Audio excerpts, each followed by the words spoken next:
MMF ચૂંટણીને લઈને મોટા સમાચાર। ચૂંટણીમાં ચેરમેન બન્યા છે અશોક ચૌધરી। આગામી 2.5 વર્ષ માટે જીસીએમએમએફ ચેરમેન અશોક ચૌધરી રહેશે। તો દૂધસાગર ડેરીના ચેરમેન છે અશોક ચૌધરી। ગોરધન ધામેલિયા બન્યા છે વાઇસ ચેરમેન। મહત્વપૂર્ણ સમાચાર। ફેડરેશનની ઇલેક્શન હતું અને આ ઇલેક્શનમાં ચેરમેન તરીકે એક જ ફોર્મ મળ્યું। મહેસાણા દૂધ સંઘના ચેરમેન અશોકભાઈ ચૌધરીનો ફોર્મ મળ્યું।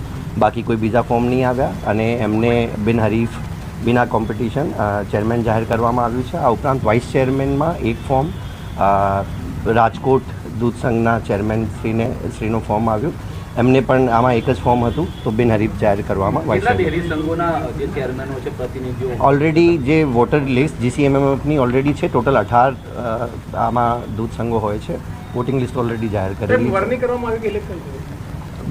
એક જ ફોર્મ આવ્યું છે। જે ચેરમેન બનવા માટે જે ફોર્મ નોમિનેશન ફોર્મ રજૂ થયો એક જ નોમિનેશન ફોર્મ રજૂ થયું। વાઇસ ચેરમેનમાં પણ એક જ ફોર્મ રજૂ થયું।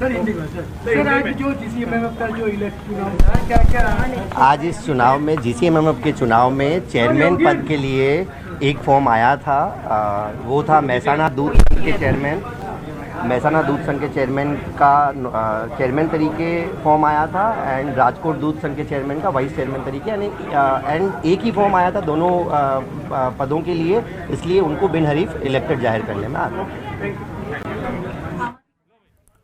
तो जे प्रकारથી 2.5 વર્ષ માટે ખૂબ જ મહત્વપૂર્ણ જવાબદારી છે તે સોંપવામાં આવી છે। અશોક ચૌધરી ચેરમેન બન્યા છે। આગામી 2.5 વર્ષ માટે જીસીએમએમએફના અશોક ચૌધરી ચેરમેન તરીકેની જવાબદારી નિભાવશે। તો દૂધસાગર ડેરીના ચેરમેન છે અશોક ચૌધરી। જીસીએમએમએફની ચૂંટણીને લઈને મોટા અને મહત્વપૂર્ણ સમાચાર। જ્યારે ગોરધન ધામેલિયાને વાઇસ ચેરમેનની મહત્વપૂર્ણ જવાબદારી છે જે સોંપવામાં આવી છે। પસંદગીનું જે કળશ છે તે તેમના પર ઢોળવામાં આવ્યું છે। મહત્વનું છે કે આ ખૂબ જ મોટો હોદ્દો અને મહત્વપૂર્ણ જવાબદારી છે જે આગામી 2.5 વર્ષ માટે રહેશે। તો જીસીએમએમએફની ચૂંટણીને લઈને મોટા સમાચાર।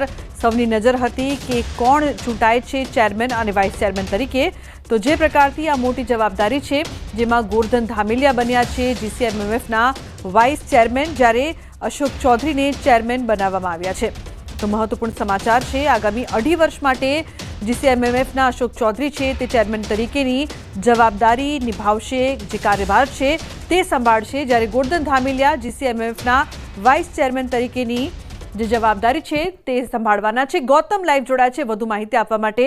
ગૌતમ, જે પ્રકારથી ખૂબ જ મોટી અને મહત્વપૂર્ણ જવાબદારી છે ચેરમેન વાઇસ ચેરમેનની જે અશોક ચૌધરી અને ગોરધનજીને મળી છે, શું વધુ માહિતી છે આ મામલે?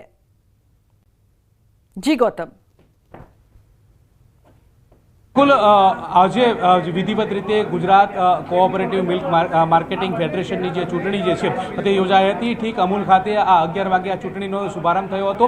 જે અંતર્ગતની વાત કરીએ કે ચૂંટણીની અંદર 18 જેટલા જે મતદારો જે છે તેની ઉપસ્થિતિમાં આ ચૂંટણી યોજાઈ હતી। કલેક્ટર હસ્તક આ ચૂંટણી જે છે તે યોજાઈ હતી અને તેમાં સર્વસંમતિ જે છે તે ચેરમેન તરીકેની જે વિપુલ જે અશોક ચૌધરી જે છે તેમના નામ ઉપર સધાય છે। એટલે કે અશોક ચૌધરી જે છે તે ગુજરાત મિલ્ક માર્કેટિંગ ફેડરેશનના જે ચેરમેન તરીકેની નિયુક્તિ જે છે તેમની કરવામાં આવી છે અને એ જ રીતે વાઇસ ચેરમેન તરીકે જે ગોપાલ જે છે ગોપાલ ડેરીના ધામેલિયા તેમની નિયુક્તિ કરવામાં આવી છે। રાજકોટની ડેરીને આ સહમતિ સધાઈ છે। મહત્વનું એ છે કે આ બંને તરફથી જે ચૂંટણી લડવા માટેની જે ફોર્મ્યુલા જે છે તે કરવામાં આવી હતી। ચૂંટણી અંતર્ગત જે એક નામ જ સામે આવવાના કારણે ચૂંટણી યોજાઈ નથી, પરંતુ સર્વસંમતિ સધાવાના કારણે ચૂંટણી વિના જે સિલેક્શન પ્રક્રિયાથી આ બંને નામોને બહાલી આપવામાં આવી છે અને કુલ 18 જેટલા વોટરો હતા અને 18 વોટરોએ આ સંમતિ જે છે તે સાધી છે। મહત્વનું છે કે ગોપાલ ડેરીના ચેરમેન જે ગોરધન ધામેલિયા જે છે તેમને આ પદ જે છે વાઇસ ચેરમેન માટેનું આપવામાં આવ્યું છે। આ અંતર્ગતની વાત કરીએ તો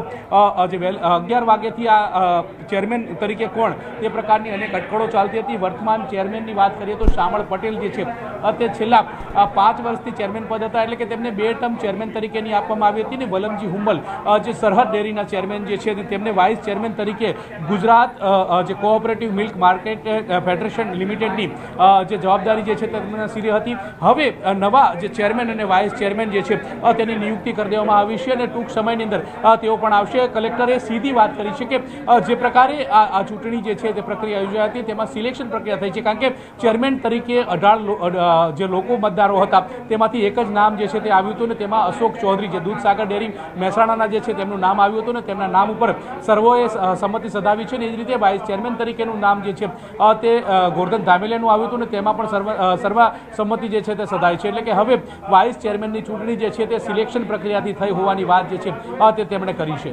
જી બિલકુલ ગૌતમ, અશોક ચૌધરીની જો વાત કરવામાં આવે તો તેમની કાર્યપ્રણાલી અને તેમની જે લોકપ્રિયતા છે તે વિશે શું વધુ માહિતી છે? તેમની જે પ્રકારની કારકિર્દી રહી ચૂકી છે, પહેલા પણ તે ઘણી બધી જવાબદારી ગૌતમ નિભાવી ચૂક્યા છે.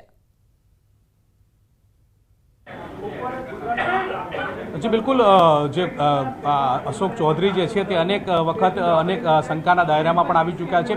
લાફાકાંડ હોય કે પછી પાવડરની વાત હોય, આ પ્રકારની બાબતો જે છે તેને લઈને તેઓ શંકાના દાયરામાં પણ આવી ચૂક્યા છે. પરંતુ જે પ્રકારે તેમની કાર્યપ્રણાલી રહી છે ને કાર્યપ્રણાલીને જોતા તેમના નામ ઉપર સર્વસંમતિ જે છે તે સધાય છે. એટલે કે તેમને એકનું નામ આવ્યું હતું અને તેમાં તેમને સમર્થન આપ્યું છે. મહત્વનું સાથે તે છે કે અત્યાર સુધી જે મિલ્ક માર્કેટિંગ ફેડરેશન જે છે તે અંતર્ગતની વાત કરીએ તો મુખ્ય 3 ડેરી એટલે કે બનાસ ડેરી, સાબર ડેરી અને જે દૂધસાગર ડેરી જે છે આ ત્રણેય ડેરીમાં દૂધનો હિસ્સો જે છે તે 55% જેટલો જે છે. અને જ્યારે બાકીની ડેરીઓ જે છે એટલે કે સૌરાષ્ટ્ર હોય તદુપરાંત કચ્છ વિસ્તારની જે ડેરીઓ હોય તેમાંથી બાકીનો જે હિસ્સો જે છે તે દૂધનો જે અન્ય ડેરીઓનો જે છે તે જોવા મળતો હોય છે. એટલે કે હર હંમેશ એવી પ્રક્રિયા રહી હોય છે કે ઉત્તર ગુજરાતને ચેરમેન તરીકેનું પ્રભુત્વ મળતું હોય છે અને છેલ્લી 2 ટર્મમાંથી આ જ પ્રકારનો સિનારીઓ જે છે તે જોવા મળતો હતો અને એ જ સિનારીઓ વધુ એક વખત જોવા મળ્યો હતો. અત્યાર સુધી દૂધસાગર ડેરીને આ પદ જે છે તે નહોતું મળ્યું ને હવે આ પદ જે છે તે આપવામાં આવ્યું છે. એટલે કે એક વાત ચોક્કસ રીતે થઈ છે કે અશોક ચૌધરી જે અત્યારે હાલ તો દૂધસાગર ડેરીના ચેરમેન હતા ને તેમને મિલ્ક ફેડરેશન